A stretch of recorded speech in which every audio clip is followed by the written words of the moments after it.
കോഴിക്കോട് താഴ്ന്ന ഭാഗങ്ങൾ ഇപ്പോഴും വെള്ളത്തിനടിയിൽ തന്നെയാണ്. ഞാനിപ്പോൾ നിൽക്കുന്നത് പറമ്പിൽ കടവ് പ്രദേശത്താണ്. തൊട്ടുപുറകിൽ കാണുന്നത് പൂനൂർ പുഴയാണ്. ഈ പൂനൂർ പുഴയിൽ നിന്നും വെള്ളം കയറി ഈ വീടുകളുള്ള ഭാഗത്തേക്ക് എത്തിയതാണ് ഇവിടെയുള്ള നാട്ടുകാർക്ക് വലിയ പ്രതിസന്ധിയായത്. തൊട്ട് അടുത്ത് തന്നെ നിരവധി വീടുകളുണ്ട്. ഈ വീടുകൾക്ക് സമീപത്തു കൂടിയാണ് പുഴ ഇപ്പോൾ ഇങ്ങനെ ഒഴുകിപ്പോകുന്നത്.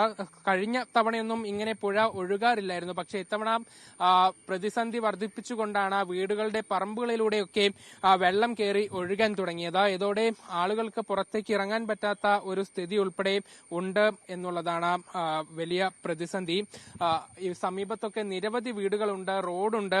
ഈ റോഡിലൊക്കെ വെള്ളം കയറി യാത്ര ചെയ്യാൻ പോലും പറ്റാത്ത സ്ഥിതിയാണ് ഉള്ളത്. പുഴയിൽ നിന്നും ശക്തമായ വെള്ളമാണ് ഈ വീടുകളിലൂടെ ഇപ്പോൾ ഇങ്ങനെ ഒഴുകിപ്പോയിക്കൊണ്ട് ഇരിക്കുന്നത്. ഇവിടെ കഴിഞ്ഞ തവണയൊന്നും ഇല്ലാത്തത് കൊണ്ട് തന്നെ ആളുകൾക്ക് പെട്ടെന്ന് എന്ത് ചെയ്യണമെന്ന് അറിയാത്ത ഒരു സ്ഥിതി കൂടെയുണ്ട്.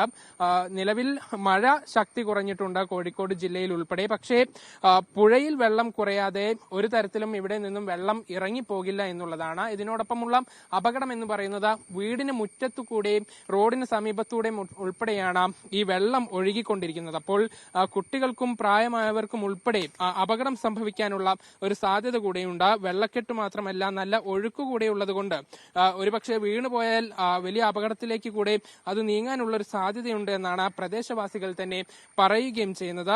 ഇത് ആദ്യമായിട്ടാണ് ഇങ്ങനെയൊരു പ്രതിസന്ധി ഈ നാട്ടിൽ ഉണ്ടാവുകയും ചെയ്തത്. കഴിഞ്ഞ ദിവസമാണ് പൂനൂർ പുഴയിൽ ഉൾപ്പെടെ വെള്ളം ഉയർന്നു വന്നത്. അപ്പോഴാണ് ഈ ഭാഗത്തേക്കൊക്കെ വെള്ളം കയറാൻ തുടങ്ങുകയും ചെയ്തിട്ടുള്ളത്. ഇത് കാണുന്നതൊക്കെ ഒരു പൊതുവഴിയാണ്. പക്ഷേ ഇതുവഴി വെള്ളം ശക്തമായി ഒഴുകിക്കൊണ്ടിരിക്കുന്നു എന്നുള്ളതാണ് ഏറ്റവും വലിയ അപകടം. നല്ല ആഴത്തിൽ വെള്ളം കയറുകയും ചെയ്തിട്ടുണ്ട്.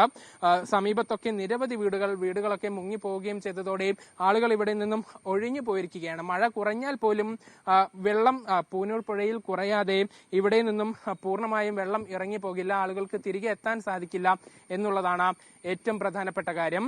ഏതായാലും ആളുകൾ മറ്റ് ക്യാമ്പുകളിലേക്കും ബന്ധുവീടുകളിലേക്കുമൊക്കെ മാറിയിരിക്കുകയാണ്. പക്ഷേ പുഴയിൽ നിന്നും വെള്ളം ശക്തമായി ഒഴുകിയാൽ വീടുകൾക്ക് കേടുപാടുകൾ സംഭവിക്കുമോ എന്ന ആശങ്ക കൂടെ ഇവർ മുന്നോട്ട് വയ്ക്കുകയാണ്. ക്യാമറ പേഴ്സൺ ഷബീർ കല്ലിലിനൊപ്പം നന്ദഗോപാൽ, മീഡിയ 1, കോഴിക്കോട്.